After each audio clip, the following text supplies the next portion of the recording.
शुरू अल्लाह के नाम से जो बड़ा मेहरबान निहायत रहम करने वाला है। स्टेज पर तशरीफ फरमा मजलिस के तमाम ओहदेदारान, बुजुर्गों, दोस्तों और अजीज साथियों। दोस्तों, अगर हम मार्केट जाते हैं कोई सामान खरीदने के लिए तो हम मालूम करते हैं कि इस प्रोडक्ट की कीमत क्या है, इसकी मजबूती क्या है, इसकी हिस्ट्री क्या है, कितना ड्यूरेबल है, कितना कंफर्टेबल है, पूरी हिस्ट्री देख लेते हैं। लेकिन जब वोट डालने जाते हैं तो कभी जात के नाम पर, कभी बिरादरी के नाम पर, कभी धर्म के नाम पर, कभी इलाके के नाम पर हम तकसीम हो जाते हैं और ऐसी पार्टियों को वोट दे देते हैं कि जो वोट देने के बाद आपका ही जिस्मानी और जहनी इस्तेहसाल करते हैं, आप ही के दुश्मन बन जाते हैं। दोस्तों, मैं आपको बताना चाहता हूं कि मुल्क आजाद होने से 72 साल तक हमने नरसिम्हा राव, नेहरू, इंदिरा गांधी, राजीव गांधी को अपना आका समझा और हमने उनको भरपेट वोट दिए। लेकिन आपको मालूम है उसके बदले में क्या मिला हमको? उसके बदले में मिला टाडा, पासा, नौजवान बच्चों को जेल में डाल दिया जाता था। मुल्क आजाद होने से पहले 35% मुसलमान सरकारी नौकरी में थे, वो 2% रह गए। हमारा वोट लिया गया और डर दिखाया गया कि बीजेपी आ जाएगी। बीजेपी को भी आपने देख लिया, बीजेपी भी आई, आपने सब कुछ देख लिया कि किस तरह से सबका साथ और सबका विकास की बात की गई। दोस्तों, मैं बताना चाहता हूं आपको कि आप अगर मुत्तहिद हो जाएंगे, अगर मुत्तहिद होकर वोट देंगे, अपने वोट को मुंतशिर नहीं करेंगे जैसा करते आ रहे हैं, कुछ वोट जुम्मन लाल को, कुछ चिम्मन लाल को, कुछ छुट्टन लाल को, कुछ कौम की खाला को, कुछ कौम की फुप्पो को देते चले आ रहे हैं, आपकी ताकत खत्म हो जाती है। आप अगर मुत्तहिद होकर वोट देंगे, आपके नेता की ताकत बढ़ेगी, आपकी ताकत बढ़ेगी, मजलिस की ताकत बढ़ेगी और दूसरी पार्टियां आएंगी आपसे अलायंस करने के लिए। मेरे अजीज साथियों, मैं आपको बताना चाहता हूं कि कुछ लोग हमको फिरकों में, मसलकों में बांटते हैं और इस तरह से हमसे वोट हासिल करना चाहते हैं। मैं आपको बता दूं, याद दिला दूं कि जब कांग्रेस का जमाना था, जब कांग्रेस का जमाना था, जब बीजेपी का जमाना था 2002 वाला, तो उस वक्त जब पुलिस आती थी तो वो नहीं पूछती थी कि तुम शिया हो या सुन्नी हो, वो नहीं पूछती थी तुम बरेलवी हो या देवबंदी हो, वो नहीं पूछती थी तुम अहले कुरान हो या अहले हदीस हो, और वो ये भी नहीं पूछती थी कि तुम सैयद हो, पठान हो, कुरैशी हो, सलमानी हो, मंसूरी हो, कौन हो। और अगर मुस्लिम होते थे तो मुस्लिम बच्चों की हमने लाशें देखी हैं। इसलिए मैं कहता हूं आप मुत्तहिद हो जाइए। इसके अलावा ये गवर्नमेंट आई, कोई दिन ऐसा नहीं जाता कि हमारे जज्बातों को ठेस नहीं पहुंचाई जाती। जज्बातों को ठेस इसलिए पहुंचाई जाती है कि नफरत के चूल्हे के ऊपर सियासत की रोटियां चलती रहे।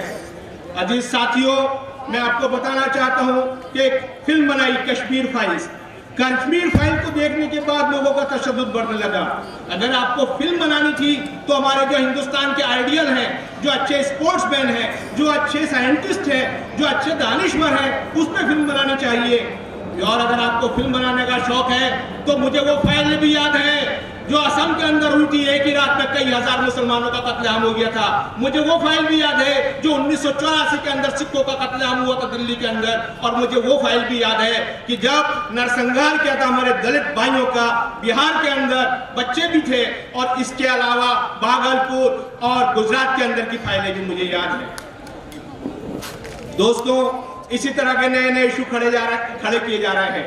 एक इशू अभी नया आया है कि मुसलमानों को जो डीएनए है वो हिंदुओं से मिलता है।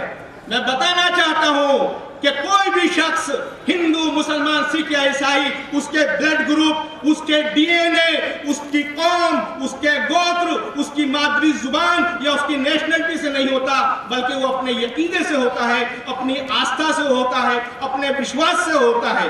अगर आपका विश्वास अल्लाह में, उसके रसूल में है, आप मुसलमान हैं। अगर बौद्ध मजहब में है तो बौद्ध है। इस तरह से हम लोगों के जज्बातों को ठेस पहुंचाई जाती है। और इंतहा तो ये हो गई, इंतहा तो ये हो गई कि हुजूर पाक की शान में गुस्ताखियां होने लगी। हम मुसलमान दुनिया में सबसे ज्यादा अगर मोहब्बत करते हैं अपने बीवी बच्चों से ज्यादा, अपने माँ बाप से ज्यादा, तो हम अपने प्यारे नबी हजरत मोहम्मद मुस्तफा सल्लल्लाहु अलैहि वसल्लम से करते हैं। अगर सीने में खंजर घोंप दो तकलीफ नहीं होगी कसम खुदा की, लेकिन जब मेरे नबी की शान में गुस्ताखी होती है तो रूह छलनी हो जाती है। ये सब क्या है? ये सबका छात्र, सबका विकास है। क्यों हमारे जज्बातों को तुम मजबूर कर रहे हो? मेरे दोस्तों, मुझे याद है कि पुराने वक्त में जब रामनवमी का जुलूस निकलता था, ऐसे बना दिए हैं कि जब जुलूस निकलता है तो गाने कुछ अलग ही टाइप के होते हैं कि जब राम राम चिल्लाएंगे, जब मुल्ले काटे जाएंगे और मस्जिदों पर हमले किए जाते हैं। ये कौन सा विकास है दोस्तों? ये विकास नहीं है, ये दरअसल फेलियर है बीजेपी गवर्नमेंट का।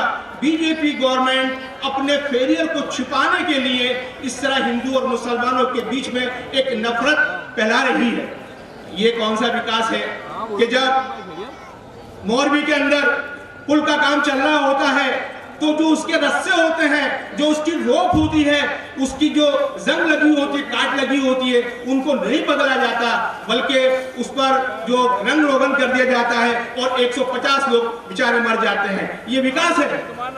मैं इसको विकास नहीं मानता, मैं इसको विकास नहीं मानता। आपने 3000 करोड़ की मूर्ति बना दी, आपने सी प्लेन खरीद लिया, आपने बगीचे बना दिए, लेकिन जब कोरोना होता है तो हजारों लोग ऑक्सीजन की कमी से और दवाई की कमी से मर जाते हैं। ये कौन सा विकास है मेरे भाई? इसी तरह से एक बात बाबा साहब बार बार कहते हैं कि हिंदुस्तान का हर मुसलमान हिंदू है। अरे हम हिंदू कैसे हैं? किसी गुप्ता जी से पूछो कि आप हरिजन हो, को मना कर देगा मैं हरिजन नहीं हूं, मैं तो गुप्ता जी हूं। किसी ठाकुर साहब से कहो कि आप हरिजन हैं, कहेगा नहीं मैं तो ठाकुर साहब हूं, मैं तो हरिजन नहीं हूं। जबकि हरिजन के माने होते हैं ईश्वर के लोग। तो कहने का मतलब ये हुआ कि जो लुग़वी माने होते हैं, जो शाब्दिक अर्थ होते हैं, उसकी वैल्यू नहीं होती है। जो व्यवहारिक अर्थ होते हैं, जो व्यवहारिक मायने होती हैं, उसकी वैल्यू होती है। हिंदू शब्द का भले ही अर्थ हिंदुस्तानी हो, लेकिन वो इस्तेमाल होता है एक खास धन को मानने वालों के लिए। इसलिए हम हिंदू नहीं हैं, हम हिंदुस्तानी हैं, हम भारतीय हैं, हम इंडियन हैं, हम हिंदी हैं। हमारे जज्बातों को मत देखो, और हमारे अगर हिंदुस्तानी होने का सबूत देना है तो सरहद पे तुम देख चुके हो। अगर मुल्क आजाद होने के बाद तो पहला शहीद हुआ था तो वो ब्रिगेडियर उस्मान थे, और आज भी इस मुल्क के लिए हम अपना खून बहाने को तैयार हैं। मेरे अजीज दोस्तों, एक दूसरी पार्टी भी आई है, आप पार्टी आई है। ये पार्टी वो पार्टी है जो जिसको मुसलमानों के वोट तो चाहिए, लेकिन मुस्लिम इशू में बोलना नहीं चाहती। कल मैंने डिबेट में उनसे पूछा, बिल्किस बानो पे आपका स्टैंड क्या है? कहने लगे हम तो विकास की बात करते हैं। और ये कैसा विकास है कि वोट हमसे लेने का, और बिल्किस बानो के जो गुनहगार थे, जो बलात्कारी थे, जो कातिल थे, उनको छोड़ दिया जाता है। तो आप पे कल्पास नहीं बोलते। ये कैसा विकास है तुम्हारा आप पार्टी वालों कि जिसमें योगी के बुलडोजर चल रहे हैं मदरसों के ऊपर, मुसलमानों के घरों के ऊपर, आपकी जुबान नहीं खुल रही।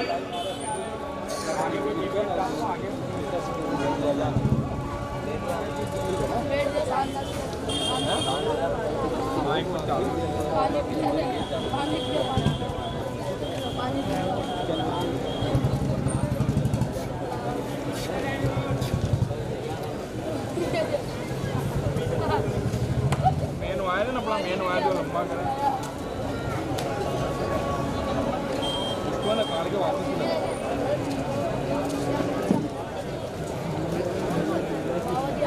ना वो नहीं पाओ नहीं मेन वायर जो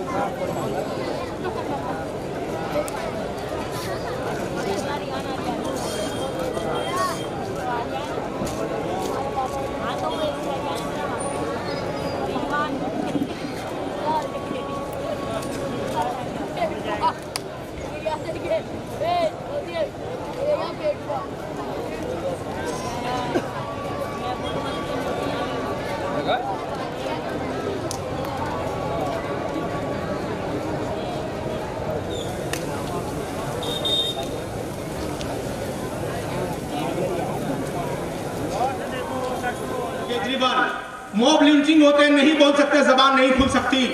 मस्जिदों पे हमले होते हैं, जबान नहीं खुल सकती। दिल्ली के अंदर कब्रिस्तानों में और वक्फ की प्रॉपर्टी पर कब्जा हो रहा है, जबान नहीं खुल सकती। मॉब लिंचिंग हो रही है, जबान नहीं खुल सकती।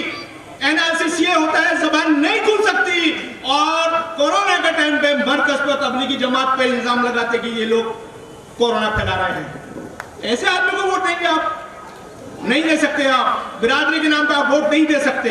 हम सब भाई हैं। अल्लाह ने कुरान में भी कह दिया है कि हमने तुम्हारे लिए कबीले बनाए जिससे तुम एक दूसरे की शनासाई कर सको, एक दूसरे को पहचान कर सको। ये हमारे कबीले हैं, हमारे धंधों के हिसाब से। मेरे नबी ने कह दिया आखिरी खुतबे में कि अरबी को अजमी पर, अजमी को अरबी पर, काले को गोरे पर, गोरे को काले पर कोई तरजीह नहीं है। सब बराबर है इस्लाम के अंदर। तो अगर जुल्म होता है तो सभी पे जुल्म होता है, मुसलमानों पे। लेकिन केजरीवाल खामोश है। इसके अलावा कल मैं डिबेट में था, मुझसे कहा हम 182 सीट पे लड़ा रहे हैं, तुम क्यों नहीं लड़ा रहे? मैंने कहा 182 सीट पे इसलिए लड़ा रहे हो क्योंकि आपको 182 सीट पर बीजेपी को फायदा पहुंचाना है। और उसका सबसे बड़ा सबूत यह है कि गांधीनगर म्युनिसिपल कॉर्पोरेशन के अंदर बीजेपी की सरकार नहीं बनती थी। केजरीवाल की आप पार्टी वहां लड़ी और सरकार बनवा दी। वही साजिशें यहाँ पे चल रही हैं। आपको बचना है, बिरादरीवाद से बचना है, मसलक से बचना है, और आपको उस शख्स के लिए आवाज उठानी है, उसकी बात पे लब्बैक कहना है जिसको असदुद्दीन अवैसी साहब कहते हैं, क्योंकि वही है जो हर मसले पे बोल रहे हैं। बिल्किस बानो हो, 370 हो, सीएए हो या और कोई भी मसला हो, सिर्फ बिल्किस बानो से लेके और आप उनके पिछले 5 साल के 10 साल के रिकॉर्ड देख लीजिए, ओवैसी साहब ही बोल रहे हैं। अगर आप नहीं सपोर्ट करोगे तो कौन सपोर्ट करेगा? आपने देखा कि मायावती को उसकी बिरादरी ने सपोर्ट किया,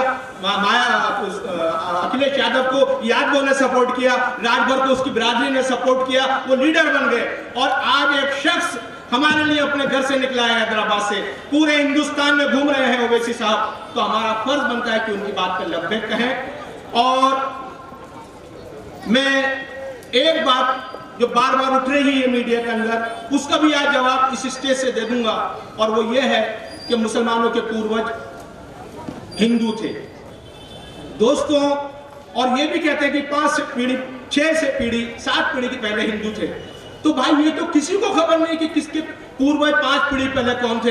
हो सकता है वो जैन हो सकता है वो बौद्ध हो सकता है वो प्रकृति की पूजा करने वाले आदिवासी भाई हो, ये नास्तिक थे, या फिर ये भी हो सकता है कि वो उस यकीने में रखते हो ईमान कि जो अल्लाह ताला ने आदम अलैहिस्सलाम, मूसा अलैहिस्सलाम, इब्राहिम अलैहिस्सलाम और दूसरे नबियों के साथ जो तौहीद का पैगाम भेजा था वो मानने वाले हैं। बार बार हमसे ये सवाल किया जाता है, बाबर के वंशज हो या राम और कृष्ण के हो?